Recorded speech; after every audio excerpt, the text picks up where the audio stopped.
It's kind of a permanent Christmas decoration of the with the snowman. So this is the second day. It should work as a calendar, I think. Every single day a different one, different episode. And today is the second day. So Christmas is important not just because everyone comes together, but it's about having a rest as well. I met a guy, well, I wouldn't say a friend, it's like a frenemy if you know what that means. I met him on Twitter not long ago, and basically from the very beginning we knew we are gonna work together, and basically, well, we tried to avoid it for a couple of times, but it just, it just meant to be that we're gonna work on different projects together because our personality is so different, and when we come together, somehow we make it work. And it doesn't work like that with other people. We making a great team. And I talked to him yesterday. We talk almost every single day. And we talked yesterday, and we were joking about the festive period that we all year we don't sleep, and finally when the Christmas period comes, the winter break, we finally can sleep a week. And this is a very special skill. It's like a, something that would be good. It's sort of a skill that would a superhero could have, that you don't have to sleep every day, but you sleep once a year, and that's like for the bears, the winter sleep. So that's good.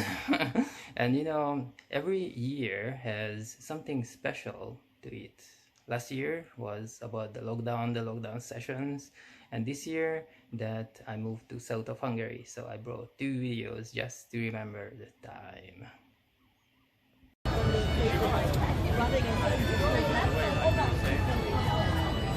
So yes, I said my goodbyes every single morning. Every single morning I had my coffee with Elizabeth, the orchid, and now I'm moving out, so obviously, wooden orchid, famous for being too sensitive, and well, I decided to leave it here next to my flat.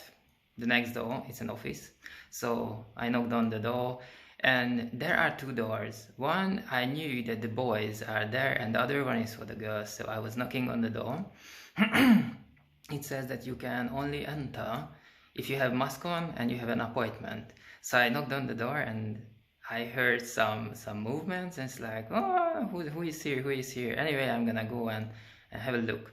So someone walked to the door, and you could hear keys rattling and stuff, and the door opened, and there was a lovely lady there, absolutely lovely lady in her 30s, like a perfect wife material, perfect. And I told her that, listen, this is my door number, I'm moving out, I'm moving to London. I don't think my orchid would enjoy the flight all the way back to London. And I think her name is Elizabeth, and I think Elizabeth would really enjoy staying in the building, even if it's not the same flat, but it's just a few meters away from the place. She got used to the sunshine, and obviously it's an orchid, so you cannot expose it straight to the sunshine. It has to be in a little bit of a shadow. So I think it was a good choice. So I said goodbye to Elizabeth, and yeah, I think it was a good decision. She's staying here, she's staying in the same building, same sunshine, same place. Yeah, I had a couple of ideas where to put her, but I don't know. I looked at her and I knew she wants to stay here, because this sort of orchid, Elizabeth, is very fragile, very sensitive. It's like cannot handle any sort of changes, and like really sensitive.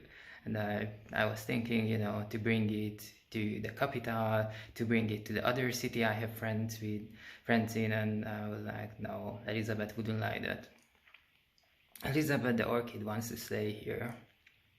Okay, and I said goodbye. So I walked over to the next door office, and I give it to her new owner. Yeah, so such a sad moment.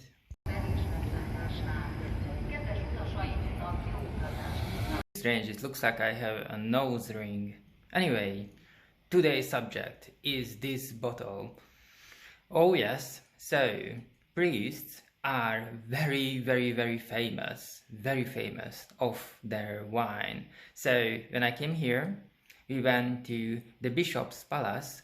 One of my very first questions was about the wine. Where can I have a look at the wine? Where can I actually buy them?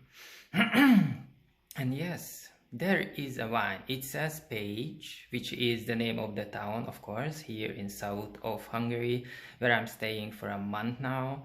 And it says Bishop, Page, Bishop. Let me have a look. Oh yes, Bishopery. And it has a stamp. This is the stamp of authentication. And I went there and I noticed that on the shelf there are many bottles with different labels, which could obviously suggest different grapes, different type of wines, you know, white wine, red wine, rosé. Rosé is very popular here, man, very popular. So, but there was another thing I noticed, and that is the name of the place it came from. And I was like, oh, what's going on here? So I went to the lady to the on the counter with a beautiful blonde hair, glasses, and very sharp, hawkish eyes. I love that, especially the smile. And I asked her what's going on with the land. And the lady said that the bishops, the priests, they are no longer making wines. They actually sell the land. They sell the vineyard. And I was so surprised, you know, if you sell the vineyard, then it means that, you know, that land must have been belonged to them for more than like 500 years. Why would you sell such a thing? And they said, well, this is what happened. And now what happened is that the bishop does a contest every single year, and if you have a vineyard in Hungary, you can join the contest. And if the bishops like the wine, you're gonna receive the stamp you can see right here. And it will be sold in the church, in the cathedral, in the bishop's palace. So I was looking at the different bottles and I asked them which one is the most popular, which is the best thing to start with. And the lady with blonde hair, glasses, you know, said that this is the most popular one, and which is what makes it distinguished from the other wines, that the grapes that came from the land actually belonged to the bishop before, and now it's been sold to the university. So the university students making this wine on the land that belonged to the bishop for long years. So I chose this one and it was lovely, absolutely lovely. I had guests and they loved it as well. They loved it so much that after that we bought some other type of white wines from other companies and stuff, and they couldn't drink it. So if you come here, come to the town of Page, I suggest you this wine.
let's have fun. This is the first page from Christmas Carol. Marley's ghost. Marley was dead to begin with. There is no doubt whatever about that.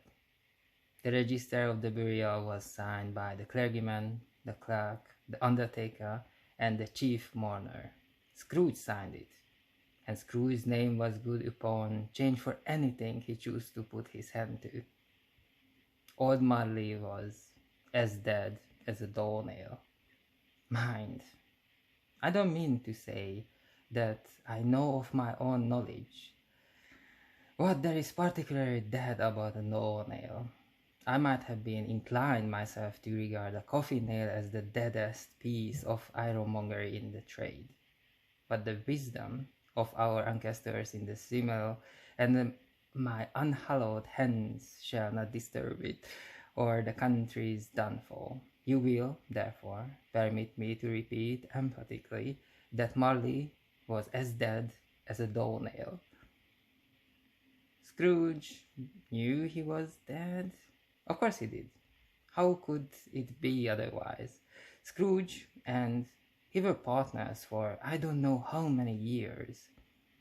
Scrooge was his sole executor, his sole administrator, his sole assign, his sole residuary legatee, and his sole friend and sole mourner.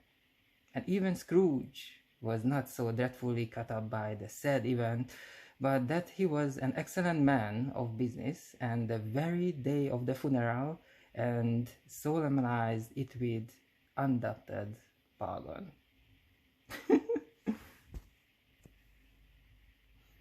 The mention of Marley's funeral brings me back to the point I started from. There is no doubt that Marley was dead. This must be distinctly understood, or nothing wonderful can come out of the story I am going to relate. If we were not perfectly convinced that Hamlet's father died before the play began, there would be nothing more remarkable in his taking a stroll at night, in an easterly wind, upon his own ramparts, than there would be in any other middle-aged gentleman rashly turning out after the dark in a breezy spot, say St. Paul's churchyard, for instance, literally to astonish his son's weak mind. Scrooge never painted out old Marley's name. There it stood years afterwards above the warehouse door, Scrooge and Marley. The film was known as Scrooge and Marley. Sometimes people new to the business called Scrooge, and sometimes Marley, but he answered to both names. It was all the same to him.